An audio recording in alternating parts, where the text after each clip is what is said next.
Et si je vous disais que votre prochain job pourrait être passer votre journée sur LinkedIn et d'être payé pour ça? Imaginez-vous assis devant votre écran en train de rédiger un post qui sera lu par des milliers de professionnels, même des PDG d'entreprises. Ce n'est pas de la fiction, c'est mon quotidien, c'est le quotidien d'un CM LinkedIn. Dans cette vidéo, je m'en vais vous présenter, vous dire concrètement ce que fait un CM LinkedIn. Comme son titre de métier l'indique, le CM LinkedIn est amené à passer énormément de temps sur LinkedIn. LinkedIn est un réseau social professionnel, et ça vous le savez déjà, c'est la plateforme numéro 1 de B2B et ce fait donne une allure particulière au travail du CM LinkedIn. Avant d'aller dans les détails par rapport à ce qu'il fait, pour quelles raisons un CM LinkedIn est souvent sollicité? Ou pour quelles raisons les entrepreneurs ou les chefs d'entreprise ou les dirigeants d'entreprise ou les hauts cadres sollicitent un CM LinkedIn? Ils vont solliciter un CM LinkedIn pour gagner du temps parce que ce sont des profils qui n'ont pas souvent le temps. Ils sont entre plusieurs réunions, entre plusieurs voyages et donc pour ne pas perdre tous leurs efforts, pour ne pas être absent sur la plateforme des CEO LinkedIn, ils vont alors engager un CM qui va être un peu leur doublure, qui prendra la parole en leur nom, qui créera du contenu, etc. Je reviendrai dans les détails par rapport à ça. Une autre raison pour laquelle le chef d'entreprise peut aussi solliciter un CM LinkedIn, c'est pour améliorer ou travailler son image de marque. Vous n'êtes pas sans savoir qu'aujourd'hui, on est dans un monde où l'image compte énormément et cela est encore plus important sur LinkedIn. Et donc, le CM LinkedIn étant un professionnel du sujet, le chef d'entreprise va alors le solliciter pour qu'il puisse l'aider à mettre en place sa stratégie de personal branding sur LinkedIn pour pouvoir soit avoir des clients ou être mieux vu par des investisseurs ou ses potentiels partenaires ou ses futurs clients ou même ses collaborateurs. L'autre raison également, et ça je l'ai évoqué rapidement, c'est avoir des clients tout simplement. Un business qui croît, un business qui grandit, c'est un business dans lequel on a des clients. Donc un entrepreneur peut vous solliciter pour l'aider à avoir des clients sur LinkedIn. L'autre raison qui amène aussi parfois les entrepreneurs à solliciter ou à faire appel à un CM, c'est de pouvoir être plus régulier ou plus constant sur LinkedIn. Comme je l'ai dit tantôt, s'ils n'ont pas beaucoup de temps, c'est difficile pour eux de créer du contenu, de s'asseoir et de réfléchir et tout. Non, ils n'ont pas envie de le faire. Ce n'est pas le cœur de leur métier. Ils ont envie de se concentrer sur ce qui constitue le cœur de leur business, ce qui leur rapporte de l'argent. Et donc cette partie-là, ils vont pouvoir déléguer ça à un CM LinkedIn. Et puis l'autre raison également que j'ai potentiellement évoquée, qui inclut déjà dans les autres raisons, c'est être plus visible. Voilà. Être plus visible, plus crédible. Voilà. Ceci étant dit, le CM LinkedIn sera amené à faire quoi concrètement? Il faut comprendre déjà que sur LinkedIn, on a deux catégories de profils. Si on peut le dire, on a les profils personnels, pour les profils personnels, où il y a un tas de travail que le CM LinkedIn qui est sollicité sera amené à faire. Et puis on a les pages, on a les entreprises. Et les entreprises sont représentées par les pages entreprises. Les entreprises ou bien les marques, si vous voulez bien. Quand on prend par exemple les profils personnels, à ce niveau, le CM LinkedIn sera amené à faire de l'audit. Quand vous prenez un profil au départ, il est dans un état, il a un existant. Donc avant de commencer votre travail, vous allez prendre le temps d'analyser ce profil. Et si nécessaire, dans la plupart des cas, vous serez amené à l'optimiser. Après l'optimisation, vous allez prendre le temps maintenant de définir une stratégie. La stratégie de contenu. Stratégie de contenu. De quoi il va parler, avec quel ton, il va parler de quel sujet, il va s'adresser à qui. Voilà. Tous ces éléments-là, vous allez prendre le temps de le définir pour lui. Ensuite, vous allez travailler sur la stratégie d'engagement. Créer du contenu, c'est bien, mais il faudra pouvoir attirer des personnes sur ces contenus. Donc, vous allez définir une stratégie d'engagement. Et quand vous voulez vous en rendre compte, bien évidemment, si vous définissez votre stratégie de contenu, il va falloir alors créer du contenu. Autre point également que le CM est amené, ou tâche si vous voulez, ou mission qu'il est amené aussi à mener, c'est de faire ce qu'on va appeler de l'analyse et du reporting. L'analyse va consister en quoi? Ça fait un mois, ça fait une semaine, ça fait 2 semaines qu'on a commencé à créer du contenu, à mener des actions sur le profil. Voilà, au point de départ, nous étions à tel, avec des chiffres. À 2 semaines ou à un mois, voici nous, là où nous en sommes et voilà les chiffres. Il va faire des comparaisons et pouvoir sortir des tendances. Il dit, de tel niveau à tel niveau, ou bien par rapport à tel élément, voilà, on en est à tel niveau. Donc, ça veut dire que telle action ou telle action ont bien marché. Par exemple, les contenus ont bien marché parce que, voilà, ça a connu une hausse par rapport aux impressions, etc.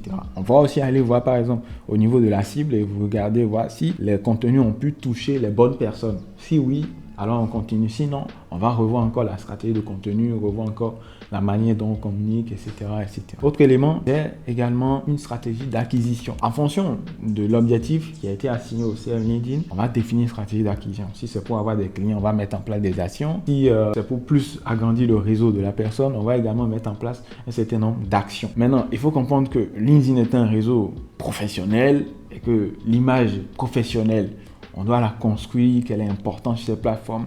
On est amené souvent à mettre d'autres actions. On va plutôt parler de relations publiques. Et dans les actions de relations publiques, c'est le CM par exemple qui va prendre des décisions et suggérer aux dirigeants, aux chefs d'entreprise, voilà, il y a tel média qui fait de très bons contenus, ce serait pertinent pour le chef d'entreprise par exemple d'apparaître dans ce média. Et le CM va ramener ce contenu-là sur le profil de la personne et en parler à son audience pour pouvoir mieux positionner cet entrepreneur-là dans son écosystème. Ensuite, on est dans un écosystème, le CM LinkedIn, il opère dans un écosystème. Son client, il n'est pas seul dans cet écosystème et donc le CM LinkedIn va de temps en temps jeter un coup d'œil de part et d'autre pour voir ce qui se passe. Et ça, on appelle ça la veille concurrentielle. Il va voir les autres entrepreneurs, les autres profils qui font la même chose que son client. Ils font quoi? Qu'est-ce qu'ils ont de plus que son client ou qu'est-ce qu'ils ont de moins? Quelles sont ses forces et faiblesses pour voir un peu affiner toujours la stratégie de son client pour pouvoir avoir des résultats à la fin. Alors, si vous êtes un CM LinkedIn et qu'on ne vous a pas sollicité pour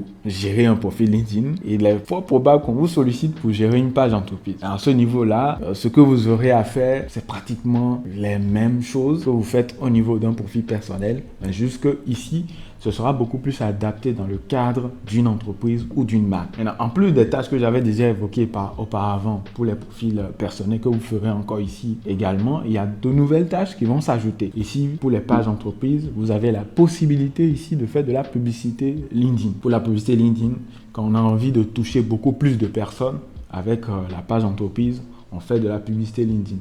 On va réfléchir à la stratégie, quelle est la cible, le budget, on va le définir et également rédiger le contenu et faire des visuels, etc. Vous pouvez le faire seul ou peut-être si l'entreprise a les moyens, vous aurez à votre côté peut-être un graphiste, peut-être un copywriter qui va vous aider. Mais dans notre écosystème africain ici, ce n'est pas toujours le cas. Vous serez seul à mener toutes ces tâches-là. Autre tâche également, toujours au niveau des pages entreprises, c'est ce qu'on va appeler développer un programme d'ambassadeur ou autrement en anglais l'employee advocacy. À ce niveau-là, il y a des entreprises qui ont des collaborateurs. À partir de 2 ou 3, c'est déjà intéressant. Pour pouvoir en fait asseoir la notoriété de l'entreprise, vous allez vous appuyer sur les collaborateurs. Vous n'êtes pas sans savoir que les gens font plus confiance aux paroles d'une personne que les paroles d'une marque ou d'une entreprise. Et dans ce sens-là, vous allez plutôt permettre à ces collaborateurs-là de pouvoir prendre la parole sur LinkedIn au nom de l'entreprise. C'est ça qu'on appelle l'employee advocacy.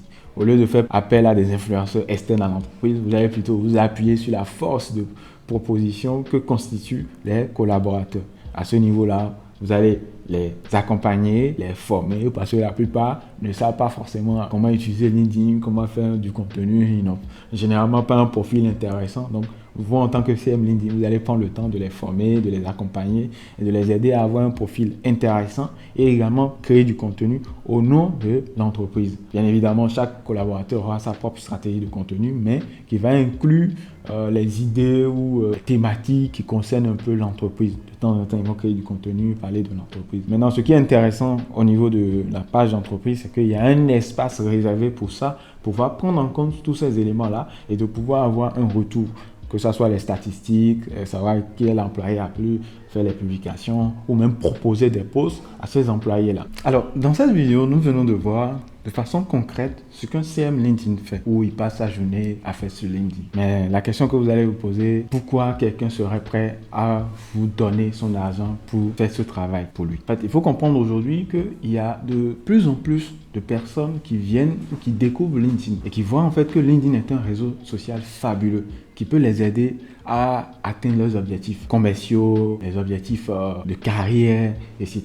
Mais le problème, c'est que la plupart de ces personnes-là, ils n'ont pas les connaissances qu'il faut, ils n'ont pas les compétences qu'il faut. Donc, ils ont besoin de quelqu'un pour les aider. À ce moment-là, si vous êtes la personne qui a ces compétences et qui a travaillé sur lui, qui vous fait confiance, il va vous remettre son argent. Il peut aussi vous solliciter parce qu'il est sur la plateforme depuis un certain moment, mais il n'arrive pas à avoir du résultat. C'est-à-dire avoir des clients, que ce soit avec son profil LinkedIn ou bien avec sa page d'entreprise, il n'arrive pas à avoir du client. Ou bien il n'arrive pas à exister sur la plateforme. Il y a des entrepreneurs qui vont vous contacter et dire que ils ont envie d'être le numéro 1 de leur secteur. Oui, parce qu'il faut être d'abord vu pour être connu et être reconnu. Donc, il y a certains entrepreneurs qui ont besoin de visibilité sur la plateforme pour pouvoir être être au-dessus de la mêlée et pouvoir être la personne qu'on contacte quand on a besoin de leur service. Si vous êtes cette personne-là qui a appris, qui comprend, qui a les compétences qu'il faut, cet entrepreneur il sera prêt à mettre de l'argent sur vous pour que vous puissiez l'aider. Et puis il y a cette catégorie de professionnels. Ils ont déjà leur carrière, ils ont envie de faire une reconversion, quitter leur métier, leur domaine et puis d'aller à un autre domaine. Et donc ils ont besoin d'opportunités sur LinkedIn. Par exemple,